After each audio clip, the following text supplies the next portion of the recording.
আসসালামু আলাইকুম। এই শহরের টিমের পক্ষ থেকে বিশাল আছি আপনাদের এই সাথে। প্রথমবারের মতো আমি ট্রাই করেছি মিট বক্স। মিট বক্স অত্যন্ত জনপ্রিয় একটি খাবার, বর্তমানে ছোট বড় অনেকেরই প্রিয় খাবারের তালিকায় রয়েছে। আমি যেহেতু বাইরের খাবারগুলো অ্যাভয়েড করে থাকি, সো আমার ট্রাই করা হয়নি। অনেকদিন ধরে ট্রাই করব ভেবে।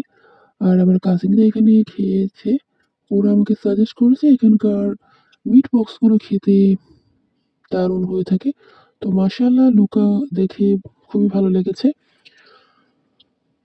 আজিমপুরে বার্গার স্টেশন এসেছি অনেকবার, কখনো ভিডিও করা হয়নি। অনেক বছর হয়েছে এখানে রেস্টুরেন্টটি হয়েছে আজিমপুর ছাপড়া মসজিদের পাশেই। খাবারের মান, কোয়ান্টিটি কেমন ছিল এবং এখানে এসে খাবারের যে এক্সপিরিয়েন্স হয়েছে আপনাদের সাথে শেয়ার করতে যাচ্ছি।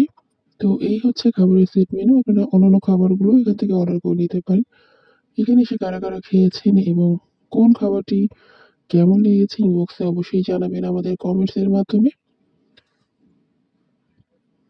তো কথা বলার ফাঁকে চলে এলো আমার অর্ডারটি। আমি খুব দ্রুত বাড়িতে ফিরতে যাচ্ছিলাম, তাই 5 থেকে 8 মিনিটের মধ্যে অর্ডারটি চলে আসে।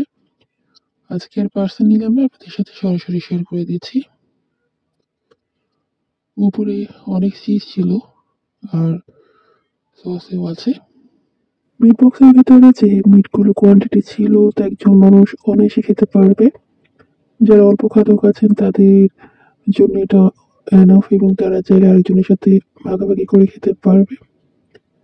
প্রাইস পড়েছে 250 টাকা। আর উপরে চিজের পরিমাণ ছিল ভালোই। ভেতরে যা যা ছিল তা হচ্ছে mayonnaise, potato fry, chicken. Mayonnaise তো কোয়ান্টিটি ভালোই ছিল, সস ছিল এবং চিকেন বল ছিল।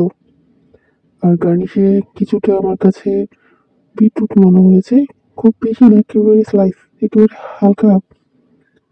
এখানে এসে আমার একটি ব্যাড এক্সপিরিয়েন্সও হয়েছে, খারাপ অভিজ্ঞতা আমি একটি শর্ট ভিডিওতে আপনাদের সাথে শেয়ার করে দিব। ভিডিওটি ভালো লাগলে এখনই চ্যানেলটি সাবস্ক্রাইব করে রাখুন পরবর্তী ইন্টারেস্টিং ভিডিওটি দেখার জন্য।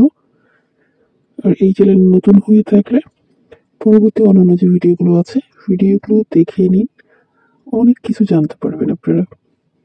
তো এই দেখতে পাচ্ছেন আমার মিট বক্স। আর এখানে 5 থেকে 8 মিনিটের মধ্যে যেহেতু আমাকে সার্ভ করা হয়েছে, শুরু থেকে যে চিজ পোর্শন ছিল এটা খুব ঠান্ডা ছিল।